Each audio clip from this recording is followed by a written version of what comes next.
What's up, everyone? It's your girl Shay here, and welcome to my channel if you are new, and welcome back to my channel if you've been here before. As you can see by the title of today's video, I'm actually going to be talking about manga, but specifically,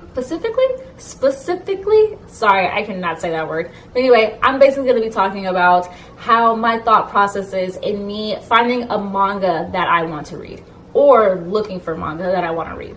So I decided to do this because I know that many of us have a different thought process when it comes to trying to find a manga that we're looking for, or trying to find a manga to read. So I know, like I said, everyone's thought process is going to be different. And I know that a lot of people, by the time they watch the end of this video, if they finish this video, or even in the middle or at the beginning, just by seeing this title, they're going to say, well, how I look for manga is the illegal way. And I'm here to say this. I'm not gonna knock your hustle or knock whatever you do, but for me, I try to find manga the most legal way possible. And these are the apps that I use and my process on how I use them. So I know for a lot of manga readers, myself included, I love having the physical copies of manga. But as bookshelf space can be quite limited, I'm no longer really going that route unless it's buying the Sailor Moon Eternal Edition manga, which many of you guys know is the only manga at this point that I'm currently collecting physically. All other mangas that I'm reading, I'm trying to read digitally so I can save bookshelf space and sometimes my wallet. So what I mean by that is that while some of the apps I use are subscription service, you actually, on a lot of them with your subscription, have manga you're available to read through that, so you don't have to actually pay per volume, which to me is a perfectly great option. And it's a great way that if it's a manga you don't really want to collect physical copies of, it's a great way for you to just be able to read it and not have to worry about it anymore. So I'm gonna take you guys through my thought process and how I pretty much do that, and also talk about a lot of these apps on the way. So a lot of the apps I am going to mention, though, I have talked about before in previous videos, more in depth as far as what I like about them, what I don't like about them, as well as cost. So definitely check out those videos as well if you haven't already. They're going to be linked in my playlist. I think that's under anime/manga discussions.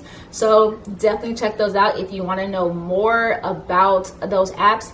And also, there's also another video I made where I talk about the pretty much which manga app I feel like is the best one as well. Check that out as well if you want to get the most manga for your buck. This is mostly just based off of the apps that I use, since some of the apps I mentioned in that video I actually do not use because I don't like them. But yeah, let's go through this. So the first thing that I usually do if I have a manga that I want to read, or if I want to look for a specific manga, and like I said, physical manga is out, I first go to Comixology. So the reason why I go to Comixology first is because Comixology has such a wide range of manga, so it makes it easier for me to find. So it's not just determined, or they don't just have one kind of manga, like they don't just have shonen.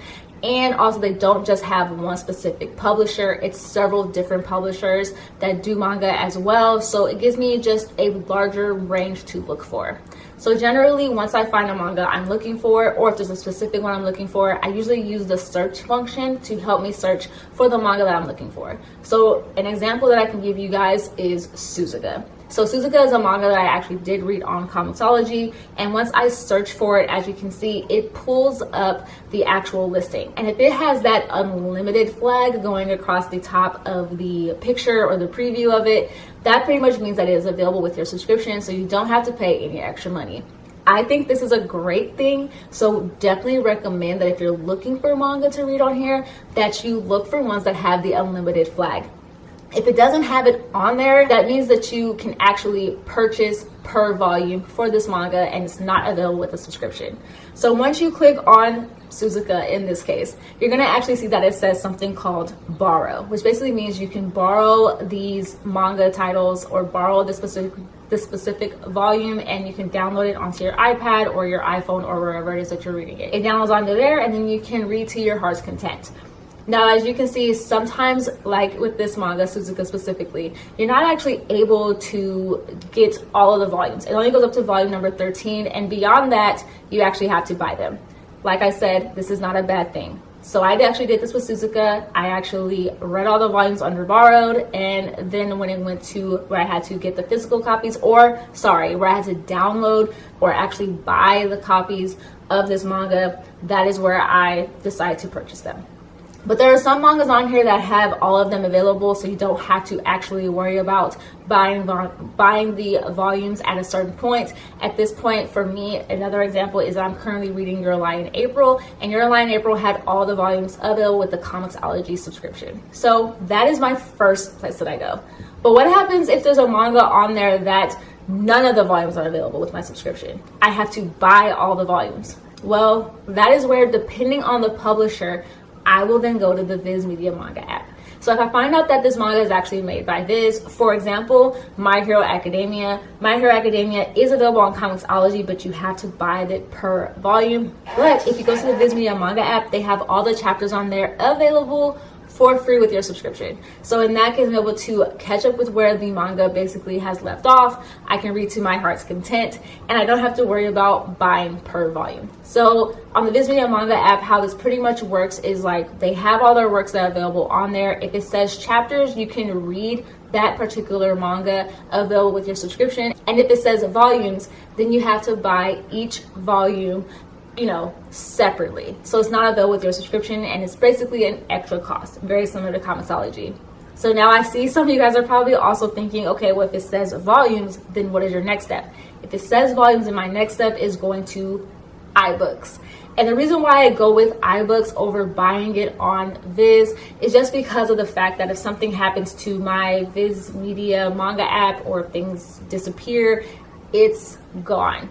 And then yes, the same thing can probably happen with iBooks, but I don't know why. I just go with iBooks. But anyway, at that point, I usually go to my iBooks and I usually search for the manga there, and I'll just pay per volume on there. Very simple, very easy. A manga that I'm currently doing this with is Living Room Matsunaga-san, and I'm also doing this with like Love Massage, Peach Girl Next, and a few different other mangas.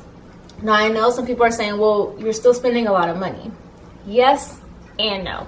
But here's another great way that you can kind of, maybe not save money, but space it out.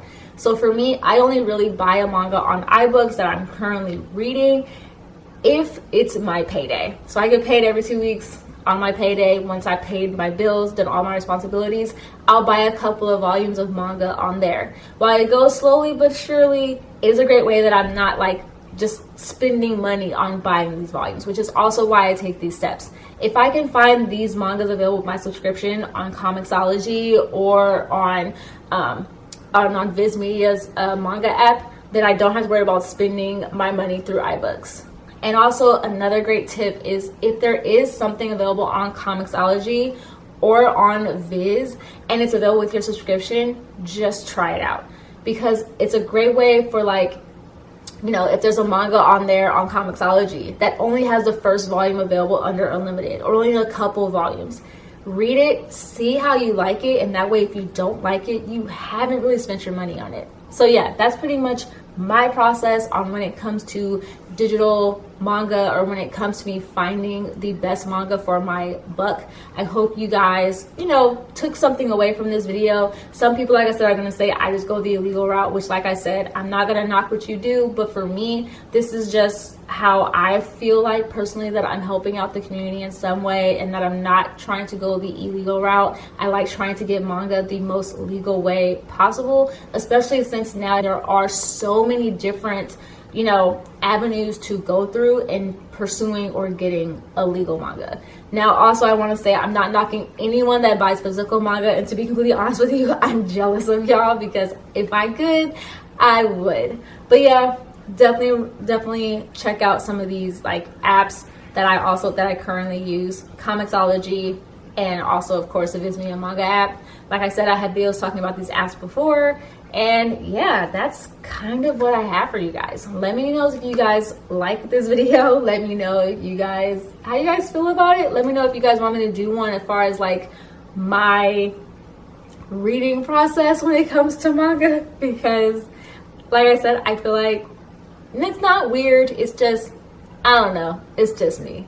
But yeah, that's what I have for you guys. I have links below to all my social media accounts. I have an Instagram, a Twitter, a TikTok, and a blog. On my TikTok and my Instagram, I usually do post little mini manga and anime reviews, so please be sure to follow me on there and check those out. If you like this video, give it a thumbs up. If you don't, give it a thumbs down. It basically just lets me know what you guys like and what you guys don't like. And of course, please subscribe if you haven't already. I see like 82% of you guys are not subscribed, but you watch my videos, so just subscribe, especially if you are enjoying my content, and click that bell icon so that you're notified when I come out with new videos, which are pretty much, I believe, twice a week, Wednesdays and Saturdays. So yeah, I'll see you guys on Wednesday with a new video. All right, you guys, I hope you guys have a great day. And like I always tell you guys, stay positive, stay nerdy. And in today's day and age, stay healthy. And of course, please stay safe. All right, you guys, bye.